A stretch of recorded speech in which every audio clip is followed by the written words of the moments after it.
Hey everybody, thanks for checking in online again, wherever you're watching this, whether on Instagram or Facebook or YouTube, whatever it may be. We're glad that you are joining us to still be able to kind of engage together somewhat as a community and to be learning from one another. And in that vein, we're going to keep going with the interviews that we started last week, and this week I'm going to be interviewing Sarah. So go ahead and take a look at this video, and then afterwards I'm going to have a little challenge for us as well. Thanks, guys.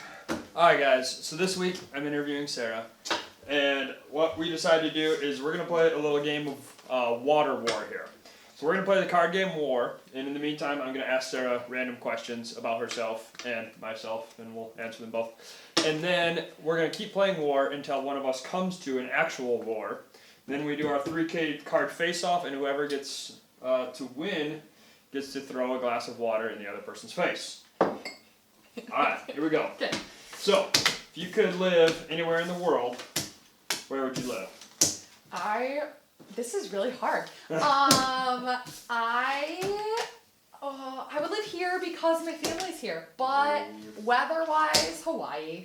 Okay, I would say, yeah, I mean, practically living here is great. Impractical answer would be somewhere really close to Cedar Point. Yeah, that sounds about right. Biggest fear? That's you. That is me. Biggest fear. My biggest fear is. Do you want a serious one or a funny one? Okay. What's your biggest fear? Big, huge bugs that I don't know where they are. Ooh, yeah. I just don't like bugs in general. I would agree with that. Oh! War! Alright, 1, 2. Do we flip on 3? Yeah. Sure. 1, 2. Dang it! Yes! This is something I've always wanted to do. Oh, you know, really? like in the spit take movies where they're like, yeah. you're a jerk. Like that. Alright. Oh, I didn't really think about the cards. Burn, that's cold! Woo-hoo-hoo-hoo. Yeah, it's cold. These cards might have to be thrown away when we're done. Alright, favorite family vacation? Going camping when we went to Ludington. Ooh, okay. I don't know couple that years we're going to ago. be able to keep playing War with these cards, but that's alright. Oh, another War. Okay, Alright. ready? No, I can't get my cards apart. 1, 2. I need a 5! Ah! 5, 3. Alright. You ready? No. You're gonna regret this later.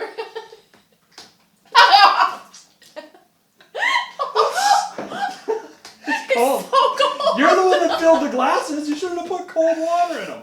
Oh, it's so cold. Oh, what makes you really angry besides having When water? you thrown at throw water. Another more! Alright, 1, 2. Hold on, I can't get my cards apart. Ready? Yes! Dang it! King 7. What makes you really angry, Jake?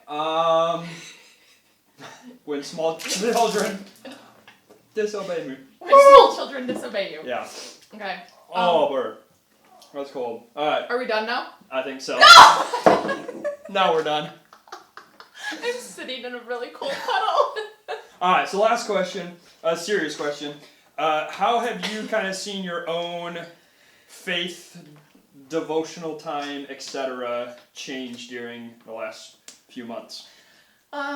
So I go to something called Bible Study Fellowship, and we get like a list of questions and a Bible verse, or a couple chapters to read, and we're going through Romans and James. So we just switched to James.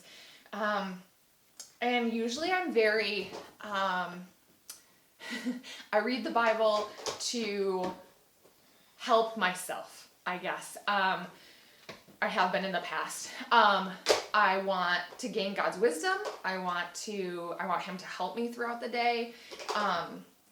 So it's a little bit of it is a selfish reason for reading. And I've been really convicted of that lately. So trying to really focus, this sounds weird, trying to focus on God while I'm doing my devotions, and not on myself and what I'm getting out of it, but how I can worship Him while I'm doing my devotions. Reading my Bible, listening to music, listening to podcasts. Am I truly worshiping Him during that time, or am I trying to gain something out of it?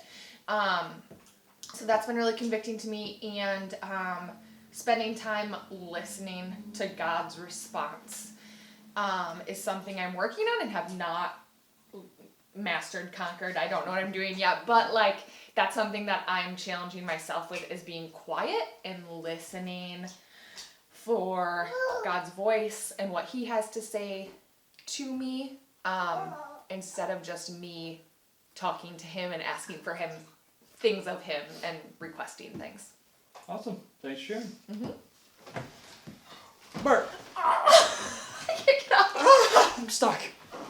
Oh my gosh. So Sarah mentioned in our conversation that she often struggles with having her devotional time become something very self-centered and self-focused, rather than something that is a time meant to be focused on a relationship with God, not just this one-sided kind of grab, but something that allows God to speak into her as well. And I know I've struggled with that before too, and I think a big struggle along that lines is it takes patience and waiting. Right? Two things that most of us are not very good at. I know when I think of patience, I think of like waiting rooms. And you think of a waiting room, and it's all this harsh lighting and cold plastic chairs and old magazines. Not like a place you would choose to go hang out most of the time. But the reason that you go to a waiting room is because it's worth waiting for whatever's next. Right? And so much of that can apply to our time in Scripture and our time with God. Sometimes that can really feel like a chore, if we're honest, right? We don't always want it to be that way, but sometimes it does. It feels like someplace where we wouldn't necessarily want to spend our time, but we know that it's worth it because we know that the relationship with God is there. So I just want to encourage you guys, if you're looking for some sort of devotional or something to do, this is a 30 Words for the Rest of Us by Jared Wilson. It's a great little one, and he has a section in there, and one of his words is patience. So he talks about how often it's hard for us to wait in life, but so much of the wisdom and relationship from God comes from waiting on him. And he has this challenge at the end. The verse of the day was Proverbs 21:5. It says, "Good planning and hard work lead to prosperity, but hasty shortcuts lead to poverty." And we, especially in our American culture, are used to things quick, and we want shortcuts and we want the easy route. But what he challenges us here, and what Scripture challenges us, is to wait and to plan and to put in hard work. And I think a lot of that is relatable not only just all of life, but to our spiritual life as well. And his challenge says that anytime you feel impatience creeping within your bones, recite Proverbs 21:5 and pray for God to gift you with the blessing of patience. As Charles Spurgeon wrote, "By perseverance the snail reached the ark." I just like that quote at the end. I thought that was pretty good. But I'd encourage you guys, there's a lot of just waiting during this season, and it's testing a lot of our patience. And I encourage you guys, use this as an opportunity to practice sitting and waiting and hearing from God, and doing so within the Scriptures, doing so within prayer, and spending some time meditating on His Word and hearing what He may have to say for you guys. Love you guys, and look forward to being able to meet back together soon. Otherwise, we are always doing our Tuesday Zoom hangouts. We had quite a few of us on last night. That was pretty fun. We played Codenames for a while. So you feel free to drop by to that stuff. Otherwise, you guys know my number. We can get together and chat anytime over Zoom or over a phone call or whatever works. Love you guys, and we'll see you soon.